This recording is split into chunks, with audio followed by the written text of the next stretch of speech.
घर शादी वाले कर मेरे हुंद टोर जी ताने ताने उत्ते मेरी लग जांदी मोर जी तैनू दर्दे नाल भुला मिलदा हो जाना मालो माल मैं जुम्मा जुम्मा जंज नाल मैं जुम्मा जुम्मा जंज नाल। शादी विआह के मौके पर मेहमानों को खाना खिलाया जाता है। हर कोई अपनी हैसीयत मुताबक खाने का इंतज़ाम करता है। कुड़ी लाड़े के घर वाले की कोशिश होती है कि इस मौके पर कोई कसर रह ना जाए कि शरीकों को गल करने का मौका मिले। खाने के इंतज़ार में बैठे मेहमानों दी नज़र बार बार पिंडाल वाल जांदियां ने जिथे खाने का इंतज़ाम हो रहा होंदा है। सारे लोग एक आवाज़ आने के इंतज़ार होंदे ने।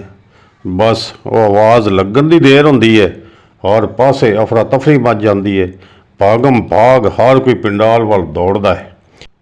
नफसा नफसी हो गई यार रोटी खुल गई है होई हर पासे मारो मार रोटी खुल गई है। प्लेटां दी खनकार रोटी खुल गई है। चमचियां दी छनकार रोटी खुल गई है। हर टेबल हुई दागदार रोटी खुल गई है। बने कपड़ियां ते नक्शो निगार रोटी खुल गई है। हर बंदा खाने ते टुट पैंदा है। इंज लगदा है जिवें लोग कई दिनों के भुखे ने। प्लेटां लबा लब भर लियां जांदियां ने।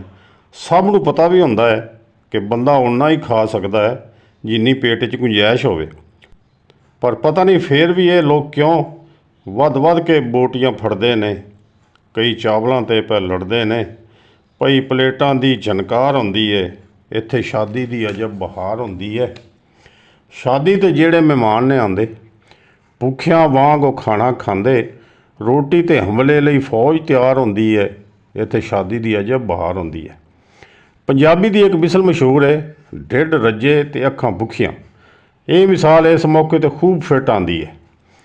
थोड़ा बहुत खाना खाण तो बाद प्लेट रख दी जाती है। बाकी खाना ज़ाया हो जाता है तो अक्सर कूड़े के ढेर ते पहुँच जाता है। पर उन्हां गरीब लोगों को खाना नहीं दिता जाता जिहड़े पिंडाल दे बाहर तरले लै रहे होंदे ने। रिज़क की जिन्नी बेकदरी इस मौके पर होंदी है खुदा की पनाह। नबी पाक सल्लल्लाहु अलैहि वसल्लम के फरमान मुताबक रिज़क की कदर करनी चाहिए है। साढ़े बचपन के दौर में इस फरमान से साड़ियाँ मावां अमल करदियां सन। बच्चे के हथों जे लुकमा डिग पैंदा तो साड़ियाँ मावां लुकमा चुक के चुमदियां ते मूँह च पा लैंदियां। पर अजकल दीयां मावां डिग्गिया लुकमा बच्चे नूं खाण नहीं देंदियां कि इहनूं जरासीम लग गए। साड़ियाँ मावां जरासीमां कोलों नहीं अल्लाह कोलों डरदियां सन ते रिज़क की कदर करदियां सन। हमसायां ते जरूरतमंद लोगों का ख्याल रखदियां सन। इस वजह तो साडे घरां विच बरकत हुंदी सी। अजकल मुआशी ते मुआशरती परेशानियां का सबब रिज़क की नाकदरी भी है।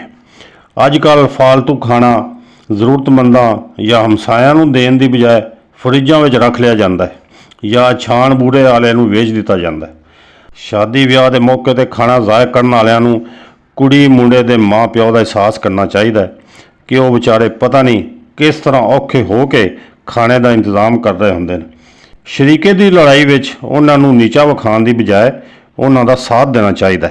रोटी ते पकाउणी तुसां असां खाली खानी है नुकरे लग के रज लेना भावें चीकां मारन पे बाल मैं जुम्मा जुम्मा जुम्मा जंजना मैनू खांदे खाबे नवे नवे हो गए ने पूरे 5 साल मैं जुम्मा।